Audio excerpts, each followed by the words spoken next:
I rise in memory of my friend and our colleague, Congressman Mark Takai. In June, Mark passed away after a courageous fight with pancreatic cancer. He leaves behind a legacy as a champion swimmer, a National Guard officer, and a public servant.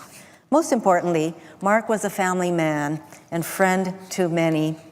Over the years, I've affectionately called Mark my younger brother. Mark was elected to the Hawaii State Legislature in 1994, the same year I won my race to be our state's lieutenant governor. I came to count on Mark as one of my closest allies throughout my time in state government and here in Congress. And I will continue to be a champion for the causes he believed in, particularly the fight to keep the promises we made to our nation's veterans. Mark always remembered personal details and would go the extra mile to give back to others. Knowing how much we all missed food from home, he hosted potlucks for his staff and others in the delegation. They often included one of my favorites, his mother Naomi's favorite beef stew, or famous beef stew. And whenever his mother made a batch of her famous stew, Mark, always thoughtful, made sure that he saved some for me. In return, when I made Portuguese bean soup and Korean kimchi, he got some too.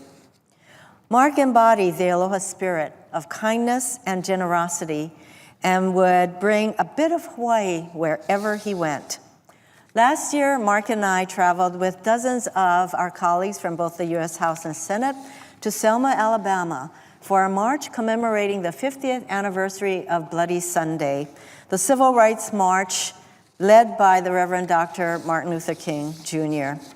When Dr. King marched from Selma to Montgomery in 1965, he and other march leaders wore white carnation lei from Reverend Abraham Akaka, Senator Daniel Akaka's brother. Dr. King and Reverend Akaka had met and became friends the year before, and Reverend Akaka sent the lei from Hawaii to Alabama to stand in peace and solidarity with the civil rights marchers. Mark decided to replicate that gesture of harmony and unity by giving lei from Hawaii to all our colleagues from the House and Senate who joined in the commemorative march. He enlisted me in this goal. Over 100 lei were ordered and shipped to us in Selma, but there was a glitch. The lei were to arrive by plane and by truck, but arrive they did not.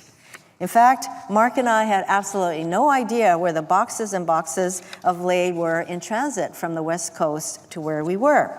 So at that point, frustrated, I looked at Mark and said, "You're the National Guard guy, you know logistics, I'm trusting you to get this done."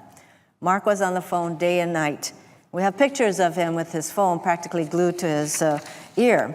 And others later recounted that they wondered what he was doing with his phone for 2 days while all kinds of other commemorative march events were occurring. But all of Mark's work paid off and the lei were delivered safely.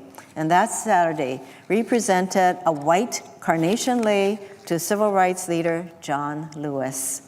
They were just like the ones that Reverend King and the other leaders had worn 50 years before. Together, we march across the Edmund Pettus Bridge with our first African-American president, Hawaii's Keiki Aina, President Obama. As we celebrate Mark's life in the Capitol today, I recall his memorial services that took place in Honolulu last month. As we finished singing Over the Rainbow at the State Capitol Rotunda in Honolulu, we were outside, the sun suddenly broke through and shone brightly on a large photo of Mark placed at the service. Mark was literally glowing. The photo was taken just after he was elected to the U.S. House, and you could see in his smile how joyful and happy he was. And later that day, during our services, a rainbow appeared over Pearl City, his hometown that he represented for decades in the state legislature. These are what we call in Hawaii chicken skin moments, moments where Mark's presence was very much felt. Mark, you will be missed, but we will carry on your fight for what we believe is right, while treating each other with kindness and always aloha.